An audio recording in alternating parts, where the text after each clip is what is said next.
Galaxy News Hour live. देशमा बर्खाका बेला जसरी खोलामा पानी बग्छ, चुनावका बेला नेताहरूले त्यसै गरी पैसाको खुलो बगाउँछन्। बर्खाको खोलाले वरपरका कूडा कर्कट बगाएर लैजान्छ, तर चुनावमा बग्ने पैसाको खोलाले राजनीतिका कूडा कर्कट जम्मा गर्छ र त्यो फोहोर कहिल्यै बगेर जाँदैन। थुप्रिँदै देशैलाई मैलो बनाउँछ। चुनावी खर्चको कैयन गुणा नागरिकको गोजी र राज्यको ढुकुटीबाट असुल्छन् नेताहरूले। नत्र गाउँपालिकाको चुनावमा एकजनाले 10 करोडसम्म बगाउने कल्पना कसैले गर्दैनथ्यो। नेपालमा आस्था र इमानको राजनीति वर्षौंदेखि अचेत अवस्थामा छ, किनकि राजनीतिलाई पेसा ठान्नेहरूको जमातले इमान बेचेर भ्रमको महल छडाएको छ। सत्ता र शक्तिमा पुग्न रकमकै खोला बगाउने आँट र साहस यही इमान बिक्रीको पुँजीले किनिएको छ। माओवादी अध्यक्ष पुष्पकमल दाहालले आज र काङ्ग्रेस नेता शशाङ्क कोइरालाले केही पहिले छाती फुलाएर चुनावी खर्चको आँकडा करोडमा प्रस्तुत गरिरहँदा देशको विधि वाल्ल परेर बसेको छ। असीमित पैसाको बाढीले लेदो जमेको राजनीतिको यो फोहोरलाई यसपालिको चुनावमा पनि छुट्याउन नसके भोलिको राजनीति झन् प्रदूषित हुनेछ। ग्यालेक्सी न्युज आवरमा आज हामी यसैमा केन्द्रित हुनेछौँ।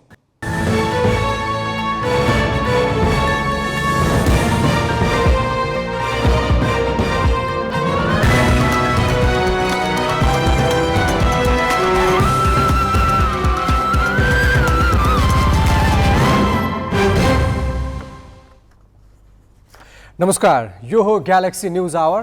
अब हेडलाइन्स।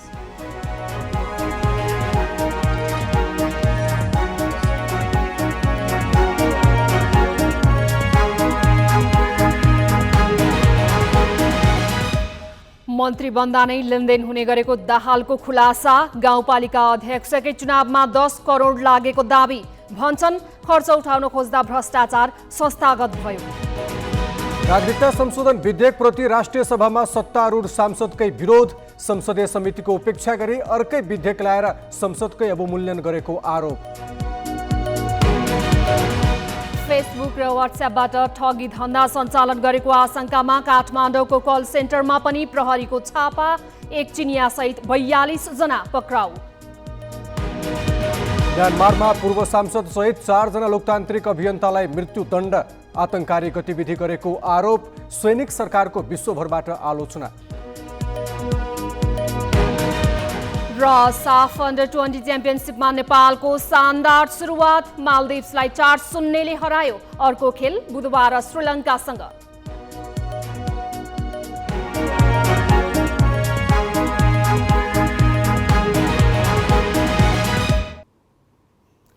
भ्रष्टाचार मौलाइरहेको छ भन्ने कुरा नौलो होइन, जगजाहेरै छ।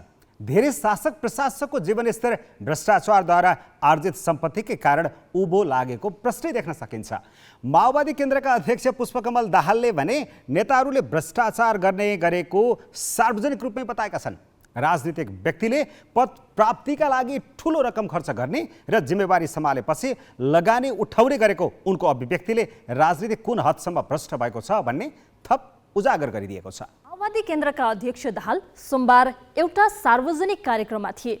नेपाल कम्युनिस्ट पार्टीका संस्थापक नेता नरबहादुर कर्मचारीको सम्झनामा गरिएको कार्यक्रममा दाहालले निर्वाचन निकै खर्चिलो बनेर गएकाले श्रमजीवी वर्गले जित्ने कल्पनै गर्न नसक्ने स्थिति बनेको बताए। उनले खर्च गर्न नसक्नेका लागि अब चुनाव जित्नु सपना जस्तै हो भने। यस क्रममा उनले गाउँपालिकाको अध्यक्ष जित्न 10 करोडसम्म खर्च गरेको रिपोर्ट आफूले पाएको समेत सुनाए। धेरै पैसा खर्च गर्न सकेन भने, अनेक खालका तिक्रम गर्न जानेन भने चुनाव जितेर आउन धेरै नै गाह्रो छ। अब बिस्तारै मैले अहिले चाहिँ साथीहरूले थोरै रिपोर्ट सुनाउनु भएको छ। गाउँपालिकाको चुनावमा 10 करोड खर्च गरेर जितेको देखिए क्या ठाउँ-ठाउँमा। 10 करोड, बाफ्रे। एउटा गाउँपालिकाको अध्यक्ष 10 करोड खर्च गर्ने भनेपछि प्रदेश र सङ्घको चुनावमा त उनीहरूले 50 करोड खर्च गर्ने भयो, अरबतिर जाने भयो भने श्रमजीवी जनताले अब क्रान्तिकारीहरूले चुनाव लडेर जितेर आउने भने त सपना जस्तो हुने भयो। आउने को भए दलाल पुँजीपतिहरू आउने भए, नोकरसाह पुँजीपतिहरू आउने भए, भ्रष्टहरू आउने भए। त्यो खतरा दिन प्रतिदिन बढ्दो छ। स्थानीय तह निर्वाचनमा गाउँपालिका अध्यक्षका उम्मेदवारले बढीमा 3.5 लाख रुपियाँ खर्च गर्न पाउने सीमा थियो। उम्मेदवारले स्थानीय तह निर्वाचनमा भन्दा प्रदेशसभा र प्रतिनिधि सभा निर्वाचनमा झनै धेरै खर्च गर्छन्। दाहालले निर्वाचन खर्चको कुरा मात्र गरेनन्, मन्त्री बनाउँदा ठूलो आर्थिक लेनदेन हुने गरेको समेत सुनाए। सांसद नभई मन्त्री र प्रधानमन्त्री हुन नपाइने भएकाले निर्वाचन जित्नका लागि कसले धेरै खर्च गर्ने भन्ने होडबाजी रहेको, सांसद बनेपछि मन्त्री बन्न खेल हुने गरेको र मन्त्रीको जिम्मेवारी सम्हालेपछि लगानी उठाउनतिर लाग्ने प्रवृत्तिले भ्रष्टाचार संस्थागत भएको सम्मै भने। आन्दोलन गर्नुपर्ने भयो, नत्र यो निर्वाचन प्रणालीले देशलाई कहाँ लान्छ भन्न सकिँदैन। लान्छ नराम्रो चाहिँ भूमरीमा नै, भड्खारोमै लान्छ। अनि हाम्रो अर्को सिस्टम पनि हाम्रो अनुकूल, हाम्रो देशको अनुकूल छैन भन्ने छ हाम्रो शासन प्रणालीको दृष्टिकोणले पनि। सांसद हुने बेलामा करोडौँ खर्च गरेर सांसद किन हुन्छन् त मान्छे भने, किनकि सांसद नभइकन मन्त्री हुन पाइँदैन, सांसद नभइकन प्रधानमन्त्री हुन पाइँदैन। त्यही कारण मन्त्री र प्रधानमन्त्री हुनको लागि करोडौँ खर्च गर्न पर्ने भयो। अनि सांसद भइसकेपछि मन्त्री हुन चाहिँ फेरि त्यहाँ पनि चल्न पर्यो, त्यहाँ अनेक खालका चाहिँ खेलहरू। अब मन्त्री भइसकेपछि लगानी उठाउन पर्यो, त्यत्रो लगानी गरिसकिया छ भनेपछि अनि भ्रष्टाचार संस्थागत हुने कारण हाम्रो निर्वाचन प्रणालीभित्र र शासन प्रणालीभित्र अन्तर्निहित रहेको छ। माओवादी केन्द्रका तर्फबाट सरकारमा सहभागी हुने मन्त्री छान्ने मुख्य व्यक्ति दाहाल आफै हुन्। उनको पार्टी 2063 साल यता 9 पटक सरकारमा सहभागी भइसकेको छ। यो अवधिमा दाहाल आफै 2 पटक प्रधानमन्त्री भए। उनले मन्त्री बनाएकाहरूको सूची पनि लामै छ। सोमबार दिएको अभिव्यक्ति अनुसार उनले मन्त्री बनेकाहरूसँग रकम लिएका मात्र छैनन्, ती मन्त्रीले गरेको भ्रष्टाचारमा आँखा समेत चिम्लिएका छन्। तर निर्वाचनलाई कम खर्चमा सम्पन्न गरी भ्रष्टाचार रोकथामका लागि उनले कुनै पहल कदमी भने लिएका छैनन्। यो माओवादी केन्द्रको मात्र विषय होइन, नेपाली काङ्ग्रेस, एमाले लगायत दलमा पनि यही विकृति छ। दाहालले त राजनीतिक दलभित्र हुर्किएको वास्तविकता ओकलेका हुन्। निर्वाचन खर्चिलो बन्दै गएको छ। चुनाव जितेर मात्रै पुग्दैन, मन्त्री बन्न पनि थप खर्च गर्नुपर्ने र सरकारमा गएपछि त्यो खर्च उठाउनु पर्ने बाध्यता रहेको उच्च राजनीतिक तहबाटै पटक पटक सार्वजनिक भएको छ। उनीहरूका यी स्वीकारोक्तिमा रहेर खर्चको स्रोत र वैधानिकतामाथि भने राज्यका कुनै निकायले छानबिन गर्ने तत्परता देखाएका छैनन्। गत चैतमा काङ्ग्रेस नेता शशाङ्क कोइरालाले आफ्नो पार्टीको एक कार्यक्रममा 2074 को प्रतिनिधि सभा निर्वाचनमा आफूले 6 करोड खर्च गरेको बताएका थिए। तपाईहरुलाई भनौं हुन त यो अफ द रेकर्ड हो। मेरो पहिलो मैले 3 चोटी नवलपरासी क्षेत्र नम्बर 1 गैंडाकोट जसको हो, त्यहाँबाट 3 चोटी मैले जितेँ। पहिलो चुनावमा मेरो खर्च 80,000 रुपैयाँ थियो। दोस्रो चुनावमा 3 करोड र लास्ट चुनावमा 6 करोड। ल भन्नुस् त तपाईहरु कोही चुनाव लड्न चाहनुहुन्छ मेरो क्षेत्रबाट, म छोड्न तयार छु। कोइरालाले खर्च गरेको भनेको त्यो रकम आयोगले तोके भन्दा 24 गुणा बढी हो। आयोगले 2074 को प्रतिनिधि सभा निर्वाचनमा उम्मेदवारलाई बढीमा 25 लाख रुपियाँ खर्च गर्न पाउने सीमा तोकेको थियो। कोइरालाले 21,75,000 मात्र खर्च भएको विवरण निर्वाचन कार्यालयमा दिएका थिए। निर्वाचनमा राजनीतिक दल र उम्मेदवारले सीमाभन्दा धेरै खर्च गर्ने तर आयोगमा झुटो विवरण बुझाएको गण्डकी प्रदेशका सभामुख नेत्र अधिकारीले पनि गत वैशाख 1 गते सार्वजनिक कार्यक्रममै खुलाएका थिए। नेताहरूले खर्चको सीमा उल्लङ्घन गरेको खुलेआम स्वीकार गर्दा पनि न आयोगले उनीहरूमाथि थप कारबाही गरेको छ, न राज्यका अरू कुनै निकायले खर्चको स्रोतमाथि खोजी नीति गरेका छन्। अब यो खर्च बुझाउने कुरा चाहिँ जुन रूपमा हुनु पर्थ्यो त्यो हिसाबले चाहिँ उम्मेदवारले नबुझाइएको पाइएको छ। यो वास्तवमा एउटा पारदर्शी र एउटा नैतिकवान निर्वाचनको लागि चाहिँ यो त्यति सुखद सङ्केत होइन। यो चाहिँ आयोगले पनि एउटा चिन्ताको विषयको रूपमा लिएको छ। जसपाका अध्यक्ष उपेन्द्र यादवले गत वैशाखमा गोर्खा पुगेर अर्को विकृत पाटो पनि उघारिदिएका थिए। चुनावमा राँगादेखि सुँगुरसम्म काट्नु परेको, भट्टी पनि रित्याउनु परेको उनको गुनासो थियो। यति मात्र होइन, सांसदहरूको खरिद बिक्रीको बजार लाग्ने गरेको र जसले किन्न सक्यो उसको सरकार बन्ने गरेको, अनि बेलुका हेर्दा ठाक भएको सांसद बिहान कहाँ गयो ठेगान नै नहुने उनले बताएका थिए। चुनाव केका लागि हो? जनताका सेवा गर्न प्रतिनिधि छान्न न हो हैन? तर ती प्रतिनिधिले राँगा काट्ने, सुँगुर काट्ने अनि भट्टीहरू सबै साफ गरिदिने किन पर्यो? त्यस्तो गरेर जनताको सेवा हुन्छ? आयोगले गत स्थानीय तह निर्वाचनमा उम्मेद्वारलाई बढीमा 7.5 लाख रुपियाँ खर्च गर्न पाउने सीमा तोकेको थियो। तर दाहालले गाउँपालिकाको चुनावमै 10 करोड खर्च गरेर चुनाव जितेको रिपोर्टिङ आफू कहाँ आएको र सङ्घ तथा प्रदेश अझै महँगो हुने बताएका छन्। ठूलो खर्च गरेर सांसद बन्नुपर्ने, मन्त्री बन्दा पनि अनेक चाल चल्न पैसा नै चाहिने दाहालको अभिव्यक्तिले थप विकृति उजागर गरेको छ। जुन चुनाव प्रणालीसँगै सिङ्गो राजनीति कसरी विकृत र भ्रष्ट बन्दै गएको छ भन्ने कुराको साबिती पनि हो। जिल्ला ब्युरोको सहयोगमा अङ्गराज नेउपाने, ग्यालेक्सी फोके, काठमाडौँ। निर्वाचनदेखि सुरु भएको अपारदर्शी खर्च मन्त्री हुँदै सरकार बनाउन र ढाल्न समय पुगिरहेको नेताहरूको अभिव्यक्तिले देखाउँछ। अब यो कुनै गोप्य कुरा पनि रहेन।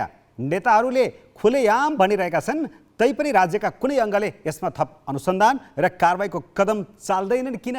यो प्रश्न हामीले पूर्व प्रमुख निर्वाचन आयुक्त सूर्य प्रसाद श्रेष्ठलाई सोधेका छौँ। अपारदर्शी तरिकाले खर्च गर्ने हुँदैन, त्यति जवाबदेही चाहिँ नि नेतृत्वगण हुनु पर्यो नि। अपारदर्शी तरिकाले कहीँबाट पैसा ल्याउने अनि यहाँ चाहिँ नि पोखाउने, त्यो काम त त्यो एक कन्चा नि सुहाउँदैन नि नेताहरूलाई त। मुलुकको नेता हुने, विदेशी पैसामा नाच्ने, घुम्ने, डुल्ने, खाने, चुनाव लड्ने काम गऱ्यो भने त त्यो त नेपाली नेतै भएन नि। उतै गएर नागरिकता लिएर उतै बसे हुन्छ। त्यो चिजमा राज्यका निकायहरूले पनि अनुसन्धान गर्नुपर्छ। त्यो राज्यको निकायले नि गर्नुपर्छ। राज्य जवाबदेही भयो नि भयो, जनप्रतिनिधि जवाबदेही भयो नि भयो। जनप्रतिनिधिलाई नै निस्तेज गरेर हिँडेर त त्यो उसले गर्नै सक्दैन नि, होइन? त्यसले गर्दाखेरि म के भन्छु भने सबल सक्षम जनप्रतिनिधिहरू छानिनुपर्छ, आउनुपर्छ, निडर हुनुपर्छ। नयाँ जेनेरेसनको चाहिँ आउनुपर्छ। सधैँ मेरो बपौती हो भनेर बस्ने नेताहरू उनीहरू दुर्गन्धित हुन्छ पछि। विकृत राजनीतिको यो तस्विर देखेर सुशासनको डङ्का पिट्ने नेताहरू लाजले पानी पानी हुनुपर्ने हो। तर उनीहरूको अभिव्यक्ति र व्यवहार हेर्ने हो भने लाग्छ यो देशका बहुसङ्ख्यक नेताका शरीरमा लाज ग्रन्थि नै छैन। अब केही न्युज संक्षेपमा। प्रधानमन्त्री शेरबहादुर देउवा विरुद्ध उनी उपस्थित कार्यक्रममा नाराबाजी भएको छ। राष्ट्रिय विभूति भीमसेन थापाको 248औं जन्म जयन्तीका अवसरमा आज नेपाल प्रज्ञा प्रतिष्ठानमा आयोजित भीमसेन थापा स्मृति पुरस्कार प्रदान समारोहमा केही युवाले प्रधानमन्त्री देउवा विरुद्धमा नाराबाजी गरेका हुन्। उनीहरूले राष्ट्रिय एकताको रक्षा गरौँ, स्वाधीनताको रक्षा गरौँ, नागरिकता विधेयक खारेज गर जस्ता नारा लगाए। एक युवाले प्रधानमन्त्री देउवालाई एमसीसीको मतियार समेत भने।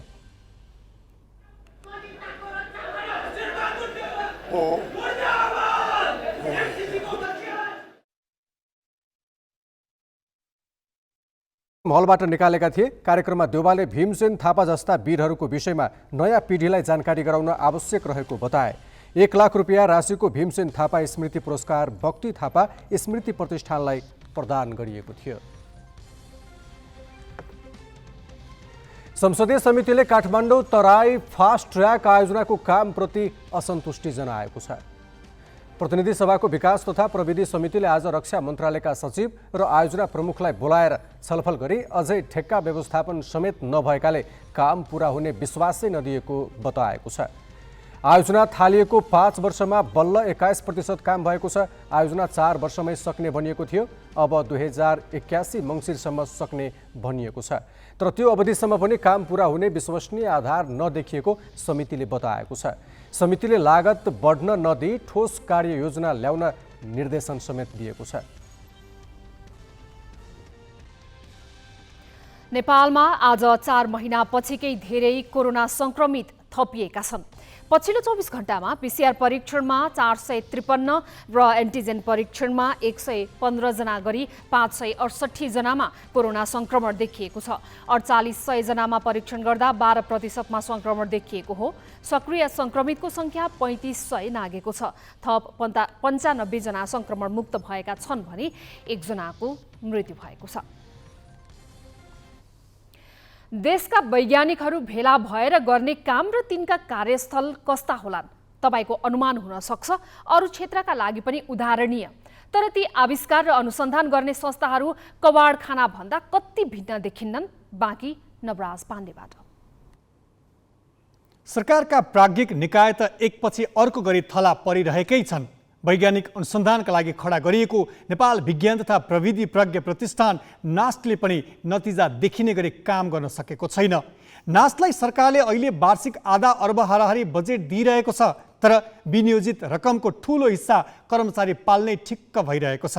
अनुसन्धानको काममा 25% बजेट खर्च गरिए पनि नतिजा केही देखिएको छैन। अनुसन्धान कार्यलाई तीव्रता दिन भनेर नास्टले 7 प्रदेशमा शाखा कार्यालय विस्तार गर्ने निर्णय गर्यो। पहिलो शाखा कार्यालयका रूपमा 2074मा कञ्चनपुरको महेन्द्रनगरमा कार्यालय स्थापना गरियो। यो कार्यालयले जडीबुटी अनुसन्धानको क्षेत्रमा गुणात्मक फड्को मार्ने घोषणा गरिएको थियो। तर 5 वर्ष बित्दा अनुसन्धान त परको कुरा, कार्यालय प्रमुख पनि पाउन सकेको छैन। कार्यालय एक्लो सुरक्षा गार्डलाई जिम्मा लगाइएको छ। म सेक्युरिटी यहाँको चाहिँ गार्ड हो। अहिलेसम्म मैले नै हेरिरहेको छु। जिम्मेवारी दिया हुनाले मैले नै हेरेको छु। अब फर्स्टमा तिला जोरा सर चाहिँ यहाँ आउनुभएको थियो 74 सालमा। 75 साल कति महिना कुन महिना चाहिँ उहाँ जानुभयो है। अब त्यहाँदेखि कर्मचारी चाहिँ आएका छैनन्। अब यहाँ भिजिट भनेर कहिले चाहिँ मतलब कर्मचारी आउने अनि भाडासाडा अनि चाहिँ बत्ती पानी बिजुलीको चाहिँ नि पैसा तिरेर जाने गर्नुहुन्थ्यो। यो कार्यालय नास्टको अहिलेको दुर्दशाको उपयुक्त चित्र हो। साथै सरकारी निकायले कसरी हचुवामा योजना बनाउँछन् र कार्यान्वयनमा बेवास्ता गर्छन् भन्ने उदाहरण पनि। पहिलो शाखा कार्यालयले सिनको नभाँचे पनि नास्ट 7 प्रदेशमा शाखा विस्तार गर्ने निर्णयबाट पछि हटेको छैन। शाखा कार्यालय खडा गरेर सञ्चालन गर्न नसक्नुलाई उपकुलपति हतारको निर्णय भन्छन्। हतारमा काम गर्यो भने त्यसले चाहिँ रिजल्ट आउँदैन कि हैन। त्यसको लागि हामीले त्यही भएर त मैले 2 वर्ष त तपाईले चाहिँ विभिन्न पहिलो प्राज्ञ सभाले एउटा हाम्रो ड्राफ्टलाई चाहिँ मूल्याङ्कन गर्यो। अर्को प्राज्ञ सभाले के गर्यो भने यो चाहिँ शिक्षा विज्ञान तथा प्रविधि मन्त्रालयको सचिवज्यूको संयोजकत्वमा राष्ट्रिय योजना आयोग र नास्टको मान्छे त्यहाँ हैन प्रतिनिधि राखेर प्राज्ञज्यू राखेर त्यसलाई चाहिँ नियावली बनायो। अब त्यो नियावलीबाट हामी जाँदैछौँ कि महालेखाको 59औं प्रतिवेदनले पनि वैज्ञानिक अनुसन्धानको सर्वोच्च थलो नास्टको निराशाजनक तस्बिर सामुन्ने ल्याएको छ। प्रतिष्ठानको कुल खर्चमध्ये 3/4 कर्मचारीको तलब, भत्ता, ज्याला र प्रशासनिक काममा खर्च हुँदै आएको छ। अध्ययन अनुसन्धानका लागि आर्थिक वर्ष 2075-76मा 23.4, 2076-77मा 28.8 र 2077-78मा 24.9% बजेट खर्च भएको थियो। त्यो खर्चमाथि नास्ट आफैले प्रश्न गर्ने ठाउँ दिएको छ।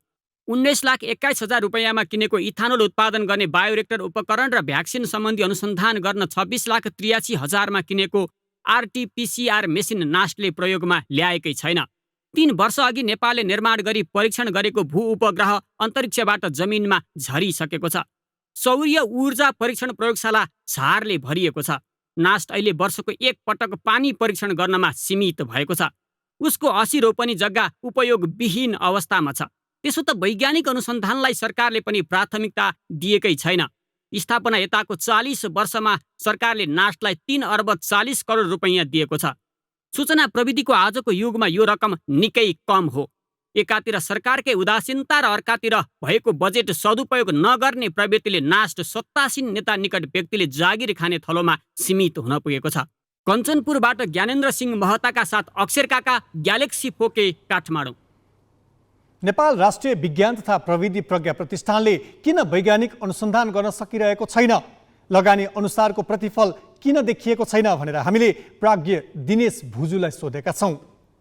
हामी त्यहाँ कार्यरत जो जति छौँ त्यसलाई हामी सहर्ष स्वीकार्छौँ र स्वीकार्नुपर्छ। पहिलो भनेको नास्टको यो 40 वर्षमा दुर्भाग्यवश अहिलेसम्म हामीले खासै त्यस्तो उपलब्धि हासिल गरेनौँ जसलाई हामीले प्याटेन्ट दर्ता गर्न सकौँ। र हाम्रा प्रकाशनहरू पनि अत्यन्तै न्यून छन्। पछिल्लो वर्षमा केही देखिएका छन्। अघिल्लो समयमा त मात्र त्यो प्रतिवेदनमा सीमित हुन्थ्यो जसको खासै वैज्ञानिक जगतमा मूल्य राख्दैन। दोस्रो, थोरै स्रोत छ हाम्रो र त्यो पनि ससाना कामहरूमा त्यो बाँडिएको छ।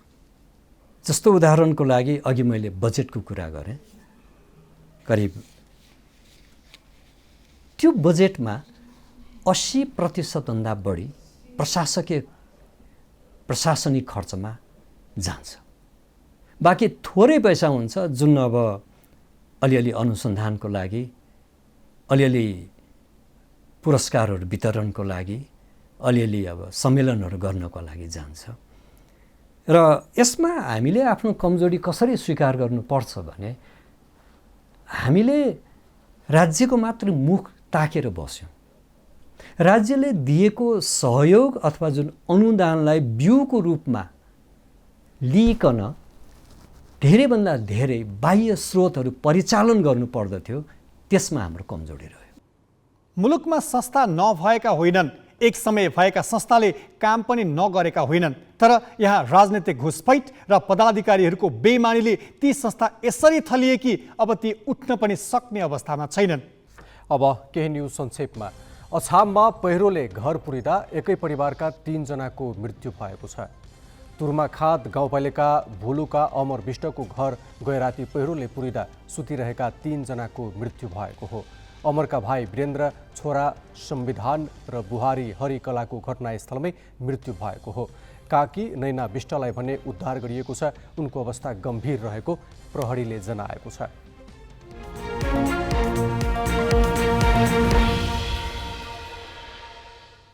मौद्रिक नीति सार्वजनिकपछि शेयर बजार लगातार बढेको छ। शेयर बजार परिसूचक नेप्से 2 दिनमा 115 अङ्कले बढेको छ। आज 54.45 अङ्कले बढेपछि नेप्से 2133 अङ्कमा पुगेको छ। 13वटै समूहले नेप्से बढाएका हुन्। वित्त समूहको सूचक सबैभन्दा धेरै 7.9% बढेको छ। राष्ट्र ब्याङ्कले शेयर धितो कर्जामा 4 करोडको सीमा हटाएपछि नेप्से बढेको विश्लेषण गरिएको छ। आज 176 कम्पनीको शेयर मूल्य बढेको छ भने एक कम्पनीका लगानीकर्ताले गुमाएका छन्। आज 4 अर्ब 10 करोड 68 लाख रुपैयाँको कारोबार भएको छ। आउँदो 3 महिनामा महँगी 14% बढ्ने अनुमान सहरवासीले गरेको सर्वेक्षण राष्ट्र ब्याङ्कले सार्वजनिक गरेको छ। 3 महिनासम्म महँगी 14% बढ्ने र त्यसपछि केही कम हुने सहरवासीको बुझाइरहेको आज सार्वजनिक मूल्य वृद्धि अनुमान सर्वेक्षणमा उल्लेख गरिएको छ। राष्ट्र ब्याङ्कले असार 20 देखि 27 गतेसम्म 28 सहरका 1150 व्यक्तिसँगको अन्तर्वार्ताका आधारमा मूल्य वृद्धि सर्वेक्षणको नतिजा सार्वजनिक गरेको हो। सर्वेक्षण अनुसार सहरवासीले 1 वर्षमा महँगी 13.5% बढ्ने अनुमान गरेका छन्। सहरवासीले महँगी अहिले 14% बढेको अनुभव गरेका छन्।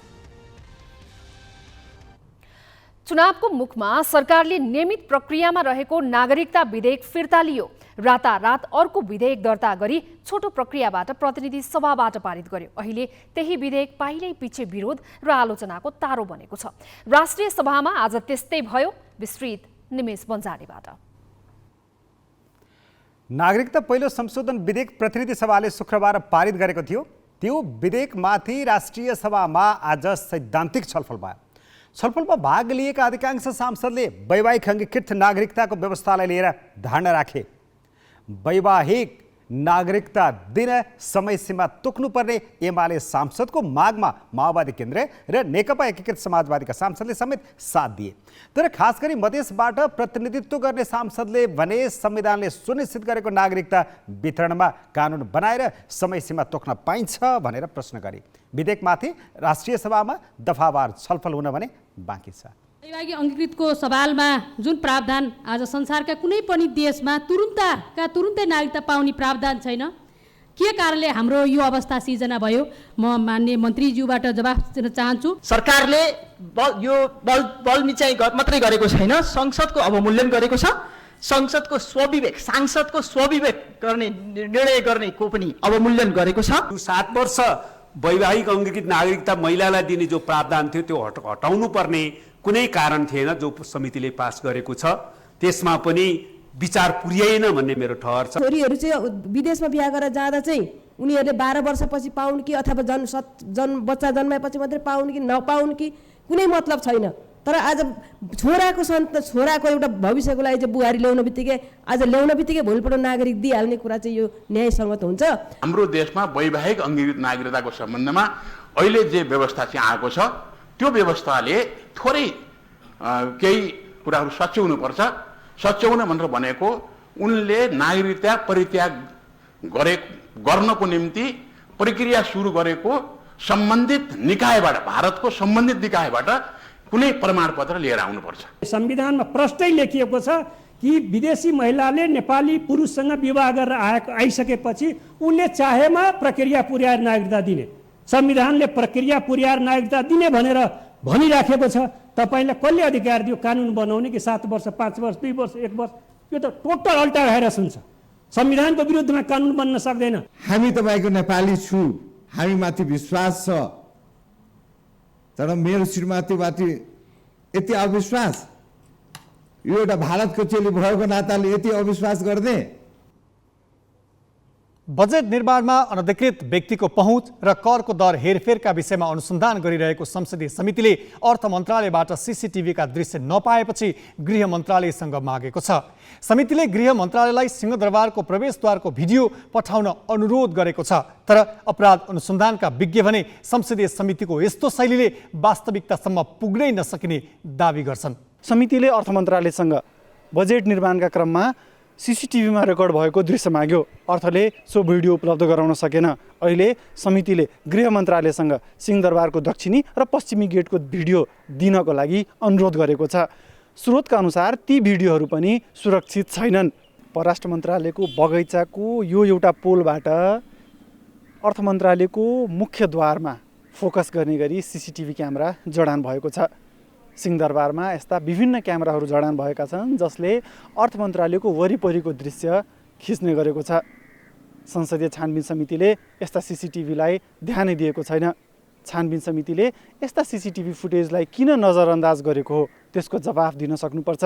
गठन भएको 13औं दिनमा आइतबार संसदीय छानबिन विशेष समितिले गृह मन्त्रालयसँग सिंहदरबारका 2वटा प्रवेशद्वारका सीसीटीभी दृश्य माग्यो। जेठ 14 गते दिनको 12 बजेदेखि 15 गते दिउँसो 12 बजेसम्मको सिंहदरबार प्रवेश गर्ने दक्षिणी र पश्चिमी ढोकामा जडान भएका सीसी क्यामेराका दृश्य पठाउन समितिले भनेको हो। मन्त्रालयले सो चिठी नेपाल प्रहरी मार्फत सिंहदरबार सुरक्षा गणलाई पठाएको छ। सिंहदरबारका ढोकाहरूको सीसीटीभी दृश्य सिंहदरबार परिसरकै प्रहरी सुरक्षा गणले निगरानी गर्छ। तर गणसँग पनि जेठ 14 र 15 गतेका सीसीटीभी दृश्य नरहेको स्रोतले जानकारी दिएको छ। गृह र प्रहरी प्रधान कार्यालय दुवैले सो दिनका दृश्यबारे चासो राखेपछि नपाएको बताइएको छ। उता अर्थ मन्त्रालयका सीसीटीभीका स्टोरेजको फोरेन्सिक ल्याब रिपोर्ट प्रहरीले सोमबार समितिलाई बुझाएको छ। प्रतिवेदन प्राप्त चाहिँ भएको छ पत्रसहित, त्यो चाहिँ नि सचिवालयले खोल्ने हेर्ने कुरा केही पनि भएको छैन र भोलि बिहानको बैठकमा त्यसभित्र के छ भन्ने कुरा चाहिँ नि बैठकमा सामूहिक रूपमा चाहिँ नि त्यही प्रस्तुत हुन्छ, त्यही चाहिँ नि हेर्ने, त्यही छलफल गर्ने विषय चाहिँ तय भएको छ। आरोप पुष्टि गर्ने सबुत प्रमाण नपाइरहेको समितिले तत्कालीन अर्थमन्त्री जनार्दन शर्माको कल डिटेल मगाउनु पर्ने माग पनि समितिमा नउठेको होइन। तर माओवादी सांसदको विरोधका कारण त्यो प्रक्रिया अघि बढाइएको छैन। माओवादी सांसदले छिटो छानबिन टुङ्ग्याउन पनि समितिमा दबाब बढाएका छन्। अपराध अनुसन्धान विज्ञ भने आरोपीसँगै प्रमाण माग्ने र नपाएसम्म चुपचाप बस्ने शैलीले वास्तविकतासम्म पुग्नै नसक्ने दावी गर्छन्। तपाईँले के गर्नुभएको छ, जुन ठाउँमा घटना भएको छ त्यो घटनास्थलबाट प्रमाण मागेर तपाईँले पठाउँदै हुनुहुन्छ, त्यहाँ के हुन्छ म्यानिपुलेसन हुने चान्सेस एकदम बढी हुन्छ। म्यानिपुलेसन तपाईँको एउटा चिज मागे चाहिँ अर्को चिज पठाइदिएला, त्यो तपाईँलाई जे मन पर्छ त्यही पठाइदिनुहुन्छ। तपाईँले भाका प्रमाणहरू तपाईँको नष्ट गर्ने चान्सेसहरू हुन्छ तपाईँसँग। घटनास्थलमाबाट तपाईँसँग यदि कसैले प्रमाण माग्यो भने तपाईँले सही प्रमाण पठाउनुहुन्छ भने के आधार छ भन्नुहोस् त, नम्बर 1 कुरा होइन। र भाका प्रमाणलाई तपाईँले नष्ट गर्नुहुन्न भने के आधार छ भन्नुहोस् त, त्यहाँ नष्ट गर्ने चान्सेसहरू पनि हुन्छ। यो चाहिँ योभन्दा पहिला पनि देखिएका कुराहरू हुन् कि जति जति समय घर्किँदैछ प्रमाण प्राप्त हुने सम्भावना पनि टर्दैछ। यसले अर्थमन्त्री र मन्त्रालयका अरू पदाधिकारीमाथि लागेको आरोप त्यसै ढाकछोप हुने सम्भावना बढेर गएको छ। क्यामेरामा सुशील बास्कोटाका साथ जितेन्द्र झा, ग्यालेक्सी 4K, काठमाडौँ।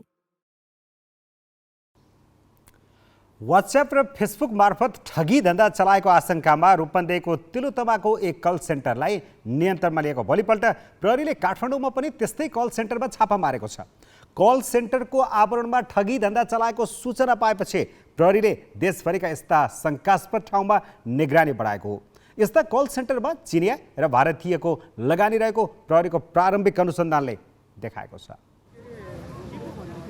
सोमबार काठमाडौँको तीनकुनेमा चिनिया नागरिकले सञ्चालन गरेको कल सेन्टरमा प्रहरीले छापा मार्यो। घर भाडामा लिएर चिनिया नागरिकले सञ्चालन गरेको स्काई वर्ल्ड सर्भिस प्रणालीबाट साइबर अपराध गरेको आशंकामा छापा मारिएको काठमाडौँ प्रहरी परिसरले जनाएको छ।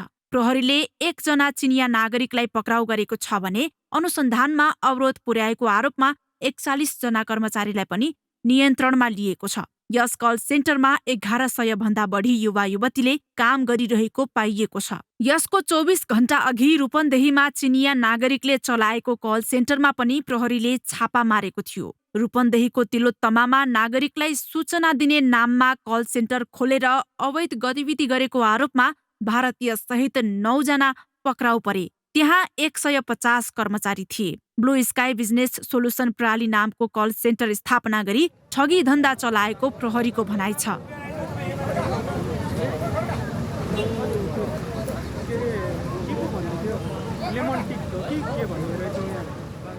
गत फागुन 10 मा भक्तपुरको सानो ठिमी स्थित घर भाडामा लिएर सञ्चालित यस्तै अखडामा चिनिया नागरिक सहित 80 कर्मचारी पक्राउ परेका थिए। भारतीय मुलुकका युवा युवतीलाई छोटो समयको लागि 5 देखि 10 हजारसम्म ऋण लगानी गर्ने गरेको त्यतिखेर खुलेको थियो। त्यस्तै काठमाडौँको पुरानो बानेश्वर, सामाखुसी, महाराजगञ्ज लगायतका ठाउँमा पनि प्रहरीले छापा मारेर चिनिया सञ्चालक र त्यहाँ कार्यरत कर्मचारी कामदारलाई पक्राउ गरेर मुद्दा चलाएको थियो। कल सेन्टरबाट सर्वसाधारणलाई थोरै रकमको कर्जा दिने र पछि पीडितको मोबाइल नम्बरमा रहेका सम्पर्क नम्बर, फेसबुक र मोबाइलमा भएका तस्बिर र भिडियो ह्याक गरी आफन्त साथीभाइ लगायतको मोबाइलमा पठाउने गरेको पाइएको छ। ह्याक गर्न सजिलोका लागि गिरोहले कर्जा दिनु अघि सर्वसाधारणलाई आफैले बनाएको एप डाउनलोड गर्न लगाउने गरेको पाइएको छ। क्यामेरामा अजय हाकुजुका साथमा शिखा श्रेष्ठ, ग्यालेक्सी 4K, काठमाडौँ।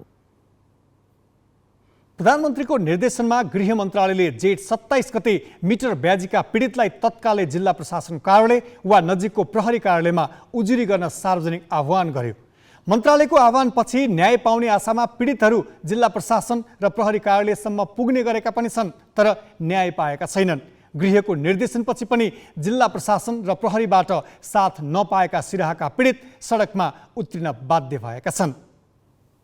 गृह मन्त्रालयको निर्देशनपछि पनि जिल्ला प्रशासन र प्रहरी कार्यालयहरूले मिटर ब्याज घटनाका उजुरीप्रति चासोपूर्वक काम नगरेपछि सिराहाको गोलबजारमा मिटर ब्याज घटनाका पीडितले पूर्व पश्चिम राजमार्गमा प्रदर्शन गरेका छन्।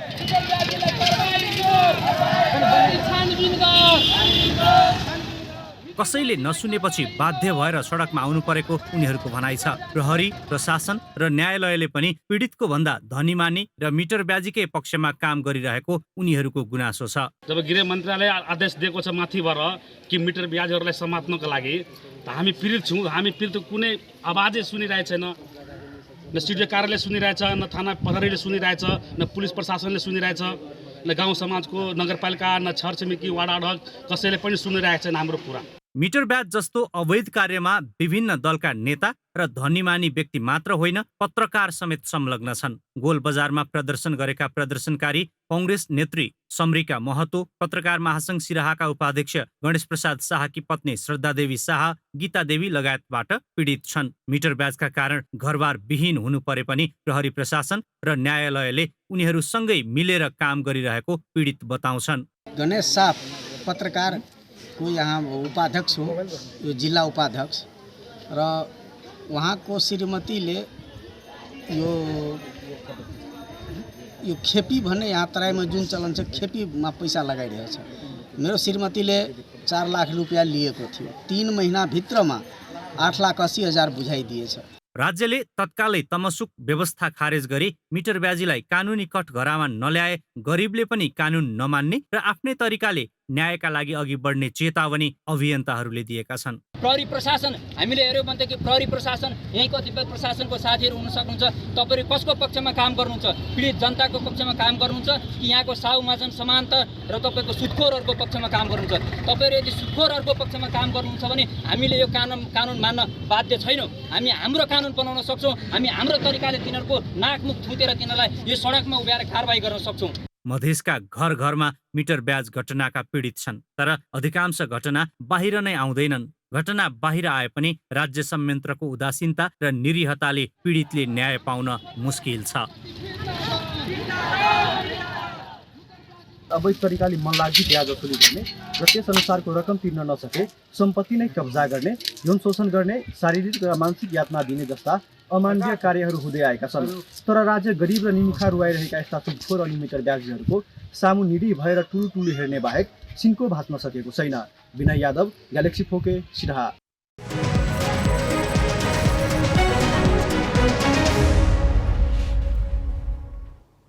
सरकारी अस्पताल भन्नासाथ सेवाग्राहीले नाक खुम्च्याउनु पर्ने अवस्था छ। यस्तो अवस्था आउनुमा अस्पतालभित्रको व्यथिति प्रमुख कारण हो। अधिकांश सरकारी अस्पतालमा घन्टौँ खुर्दा पनि चिकित्सक भेटिँदैनन्। मोटो रकम पाउने अपेक्षामा सरकारी अस्पतालका चिकित्सक निजी क्लिनिकमा धाउँदा सेवाग्राहीले शास्ति भोग्नुपर्छ। अत्यावश्यक सेवा क्षेत्रभित्र पर्छ। जो कोही मानिस अस्पताल रहरले जाँदैनन्, केही न केही बाध्यता लिएर गएका हुन्छन्। तर यिनै अस्पताल पुग्ने बिरामी वा बिरामीका आफन्तप्रति यहाँ काम गर्ने चिकित्सकहरू त्यति धेरै गम्भीर भएको पाइँदैन। आज यसैको उदाहरण स्वरूप दाङको तुलसीपुरमा रहेको राप्ती प्रादेशिक अस्पताल र देवघरी क्षेत्रमा रहेको लमै अस्पतालको दृश्य र त्यहाँ बिरामीहरूले भोग्नु परेको पीडा देखाउँदैछौँ। हामी राप्ती प्रादेशिक अस्पताल तुलसीपुर पुग्दा 10:30 बजिसकेको थियो। अस्पतालमा बिरामीको भिड थियो, तर अधिकांश चिकित्सकको कार्यकक्षमा चिकित्सक भने थिएन। राम्रो राख्नु पर्यो, मान्छेहरू धेरै राख्नु पर्यो, डाक्टर धेरै हुनु पर्यो। 1 घन्टा 2 घन्टामै हिँड्ने हाल्नुहुन्छ। हिजो हामी 2-3 घन्टापछि हाम्रो बल्ल लाइन आएको थियो अनि हामी पिसाब खुन दिएर घर गयौँ। भरे फेरि अहिले आयौँ। हिजो पनि आयो, लाइन लाग्यो, सही बुन्न भयो, गयो, पालो आएन। ग्यालेक्सी टिम राप्ती प्रादेशिक अस्पताल पुग्दा वरिष्ठ कन्सल्टेन्ट डाक्टर ओम अर्याल र नाक कान घाँटी रोग विशेषज्ञ डाक्टर शिशिर पोखरेल मात्र थिए। समयमा आउनुपर्छ भन्ने मान्यता हो मेरो। त्यो व्यक्ति पछि फरक पर्ने कुरा हो। कसरी लिन्छ, आफ्नो कर्तव्य पुरा गर्ने हिसाबले चाहिँ हामीले सोच्नुपर्छ। जनतालाई सेवा दिने संस्था हो, आफूले मात्रै होइन, जनतालाई केही गर्नुपर्छ भन्ने सोच भएर चाहिँ म आफै मोटिभेसन भएर समयमा आउँछु, फुल टाइम बस्छु र बिरामीलाई के कति हुन्छ आफूले जानेको दुःख सुखको कुराहरू बुझाएर उपचारको सिलसिलामा अघि बढेको छ। तर अस्पतालका निमित्त प्रमुख medical superintendent doctor Vinod Singh, video x ray तथा इसिजी सेवाका consultant radiologist doctor Basanta Regmi, general surgeon doctor Ravi Acharya, doctor Govardhan Nepal, orthopaedic and trauma surgeon doctor Hemraj Sharma लगायतका चिकित्सकहरू अस्पताल परिसरमै देखिएनन्। उता दाङकै देवखुरी क्षेत्रमा रहेको लमै अस्पतालको अवस्था पनि उस्तै हो। आजको हाम्रो यो निगरानीमा लमै अस्पतालमा चिकित्सकहरू समयमै आएको भेटिए पनि बिरामीहरूको गुनासो भने उस्तै नै छ। बरु पहिला अलि पाइन्थ्यो औषधिहरू फ्रीमा, अहिले त फ्रीमा झन् केही चाहिँ पाउँदैन। सबै औषधि किन्नुपर्छ। अब खुन चेक यताउता पहिला त सस्तो पर्थ्यो, अहिले त झन् धेरै महँगो पर्छ। आखिर कहिलेसम्म सरकारी अस्पतालका चिकित्सकहरूलाई बिरामीहरूले कुरिरहनु पर्ने अवस्था रहने हो र नागरिकले कहिले सहज एवं सुलभ सेवा पाउलान्? तुलसीपुर सहकर्मी निराजन डाँगी र देवखुरी सहकर्मी शिवराज खनालको साथमा रोशनमान श्रेष्ठ, ग्यालेक्सी 4K, दाङ। म्यानमारमा प्रजातन्त्रवादी 4 अभियन्तालाई मृत्युदण्ड दिएको छ।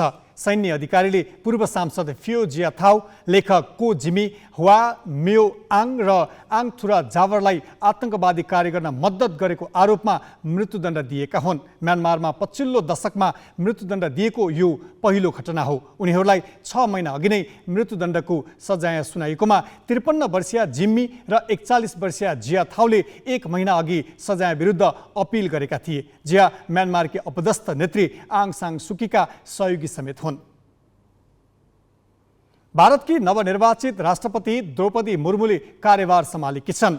नवनिर्वाचित राष्ट्रपति मुर्मुले आज बिहान विशेष समारोहबीच पद तथा गोपनीयताको शपथ लिइन्। उनलाई प्रधान न्यायाधीश एनवी राणावालले शपथ गराए। शपथ ग्रहणपछि संसदको संयुक्त बैठकलाई सम्बोधन गर्दै राष्ट्रपति मुर्मुले देशमा गरिबीले पनि सपना देखेर पूरा गर्न सक्छ भन्ने प्रमाणित भएको बताइन्। उनले युवाहरूलाई देशको भविष्यको जग बसाल्न आग्रह गरिन्। 64 वर्षीय मुर्मु राष्ट्रपतिमा निर्वाचित हुने प्रतिभा पाटिलपछि दोस्रो महिला हुन्। आदिवासी समुदायबाट भने उनी पहिलो महिला राष्ट्रपति हुन्। शपथ ग्रहण समारोहमा प्रधानमन्त्री नरेन्द्र मोदी, ओडिसाका मुख्यमन्त्री नवीन पटनायक, लोकसभा अध्यक्ष ओम बिरला र सबै दलका सांसद उपस्थित थिए। भारतको ओडिसामा जन्मेकी त्यहाँकी राष्ट्रपति द्रौपदी मुर्मु सन्थाल समुदायकी हुन्। नेपालमा पनि पूर्वी तराईका झापा, मोरङ र सुनसरी जिल्लामा आदिवासी सन्थाल समुदायको बसोबास छ। आर्थिक, सामाजिक, राजनीतिक, शैक्षिक लगायतका कारणले लामो समयदेखि पिछडिएको यो समुदाय अझै पनि खुला समाजमा घुलमिल हुन सकिरहेको छैन। नेपाली सन्थालको अवस्था के छ त हेरौँ यो स्थलगत सामग्री। नेपालको पूर्वी तराईमा बसोबास गर्दै आएका आदिवासी हुन् सन्थाल। दमन, थिचोमिचो र शोषणका कारण यो जाति समाजमा अगाडि बढ्न नसकेकाले भारत पलायन भएको सन्थाल अगुवाहरू बताउँछन्। हाल सन्थालहरू नेपालसहित भारत, बङ्गलादेश र भुटानमा समेत फैलिएका छन्। आफ्नै समुदायकी द्रौपदी मुर्मु भारतको राष्ट्रपति बनिरहँदा नेपालका धेरैजसो सन्थालहरू यसबारे जानकार नै छैनन्। भारतमा तपाईँहरूकै समुदायबाट राष्ट्रपति, महिला राष्ट्रपति बन्नुभएको छ, तपाईँलाई कतिको थाहा छ यो विषयमा? खोइ थाहा भएन मलाई। थाहा भएको छैन है। यो के गर्नको लागि माटो मोल्नु भएको?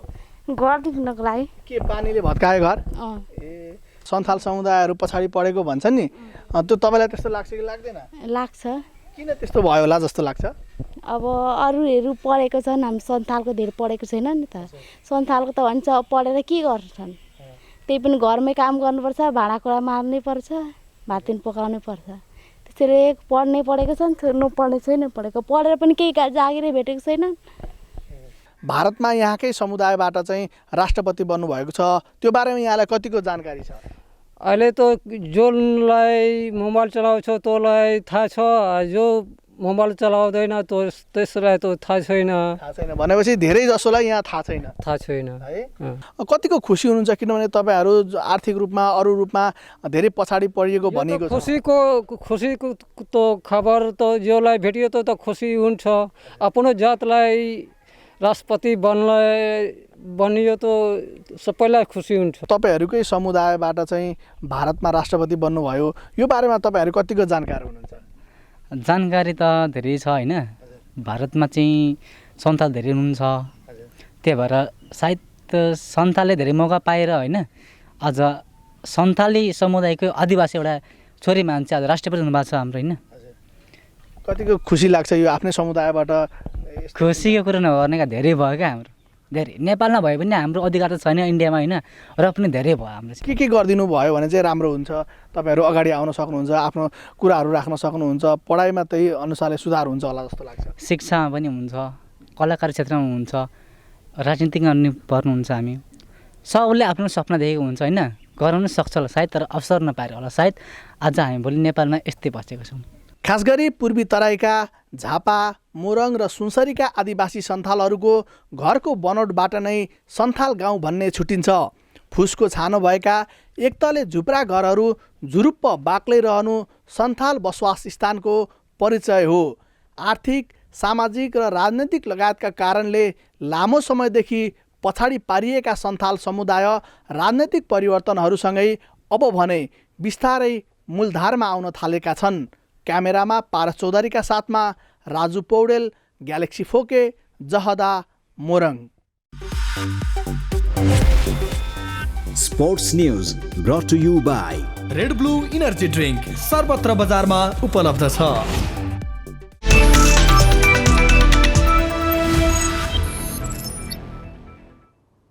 उमेर समूहको साफ च्याम्पियनसिपमा नेपालले मालदिभ्सलाई 4-0 गोलले पराजित गर्दै शानदार सुरुवात गरेको छ। भारतको भुवनेश्वर स्थित कालिङ्गा रङ्गशालामा आज भएको खेलमा नेपालको सहज जितमा दिपेश गुरुङ, सुगम सिलवाल, कृतिश रत्न छुन्जु र मनगे नकर्मीले 1-1 गोल गरे।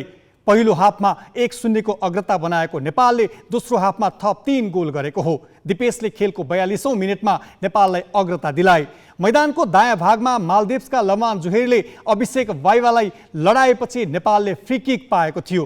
कप्तान आयुष घलानको फ्री किकलाई गोल रक्षक साइहान अलीले पञ्च गरे। उक्त बल नियन्त्रणमा लिँदै दिपेशले करिब 20 यार्डबाट गोल गरेका हुन्। 57औं मिनेटमा कृतिश रत्नको पासमा सुगमले गोल गर्दै नेपालको अग्रता दोब्बर पारे। 62औं मिनेटमा पेनाल्टी क्षेत्रभित्र मालदिप्सका डिफेन्डर हुसेन सविनले आयुषलाई लडाएपछि नेपालले पेनाल्टी पायो। उक्त पेनाल्टीमा कृतिश रत्नले गोल गरे। खेलको इन्जुरी समयको अन्तिम मिनेटमा सुमित श्रेष्ठको पासमा मनग्यले गोल गरेपछि नेपाल 4-0 ले विजयी भयो। नेपालले दोस्रो खेल बुधबार श्रीलङ्कासँग खेल्नेछ। राष्ट्रिय महिला टिमको प्रमुख प्रशिक्षक नियुक्त गर्ने जिम्मेवारी अखिल नेपाल फुटबल सङ्घ एन्फाको हो, तर प्रमुख प्रशिक्षकबारे एन्फा आफै स्पष्ट छैन। राष्ट्रिय महिला फुटबल टिमका हकमा बालगोपाल महर्जनलाई प्रशिक्षकको जिम्मेवारी दिएको एन्फा अहिले साफ च्याम्पियनसिपका लागि कुमार थापालाई प्रशिक्षक नियुक्त गरेपछि आफै विवादित बनेको छ। एसियाली र साफ जस्ता खेलकुद प्रतियोगितामा भाग लिँदा प्रशिक्षक र अफिसियलको सिफारिस राष्ट्रिय खेलकुद परिषद समक्ष सम्बन्धित खेल सङ्घले नै गर्छन्। एसियाली खेलकुदको तयारीका लागि एन्फाले महर्जनको नाम सिफारिस गरेको थियो। एसियाली खेलकुद प्रतियोगिता 14 महिनापछिका लागि तय गरिएको छ। एन्फाले साफ च्याम्पियनसिपका लागि महिला टिमको प्रशिक्षकमा थापालाई नियुक्त गरेको छ।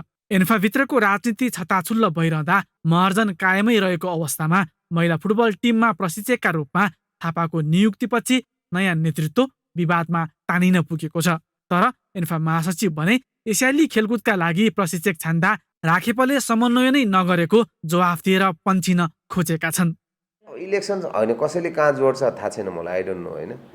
अब इलेक्सनसँगको कुरा भन्दा पनि मैले अघि नै भने म्यानेजमेन्टले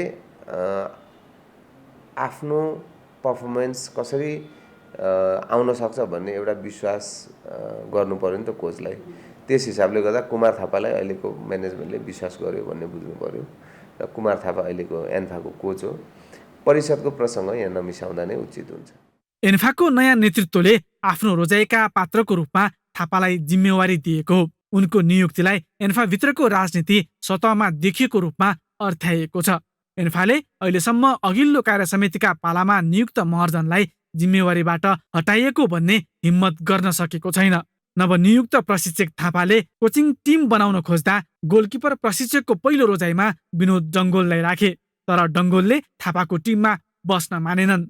थापा यसबाट हच्किएका छैनन्। साफ च्याम्पियनसिपका लागि आफू अनुकूलको कोचिङ टिम बनाउने उनको तयारी छ। जबसम्म तपाईँले राम्रो गर्नुहुन्छ तबसम्म तपाईँ हायर हुनुहुन्छ। फुटबल राम्रो गर्नु सक्नु भने तपाईँ भोलि नै फायर हुनुहुन्छ। त्यही भएर अब यो 7 हप्ताको टाइममा मैले राम्रो गरेँ भने सायद एक्सटेन्ड हुन्छ होला होइन। मेरो अहिलेको टार्गेट भनेको साफ च्याम्पियनसिप मात्र हो। म अरू कुरो केही पनि सोध्दिनँ। मैले त्यसलाई एकदम एङ्गल न्यारो बनाउँदै जाँदा साफ च्याम्पियनसिप मात्र देखेको छु। मैले एसियन गेमको कुरा मैले गरिनँ, किनभने मेरो औकातको कुरो होइन। अहिले पुरुषतर्फको राष्ट्रिय टिममा प्रतियोगिता पछि अलग प्रशिक्षक नियुक्त गरेको उदाहरण छैन। यसको मतलब महिला फुटबल एन्फाको प्राथमिकतामा नरहेको सन्देश समेत गएको छ। हामी ग्यालेक्सी न्युज आवरको अन्त्यमा छौँ। जाँदा जाँदै हेडलाइन्स।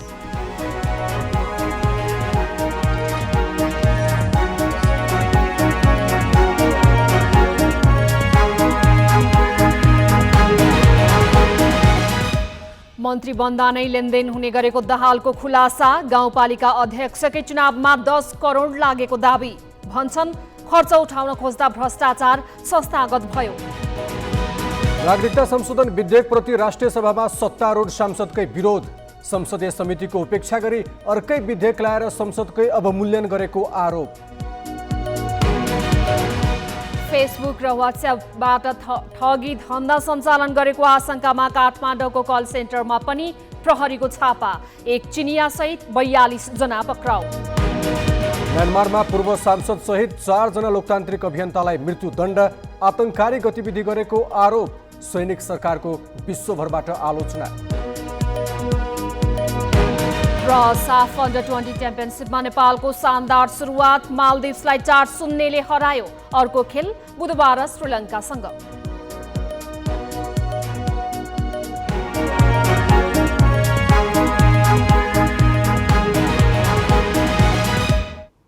आजलाई ग्यालेक्सी न्युज आवर सकियो। नमस्ते।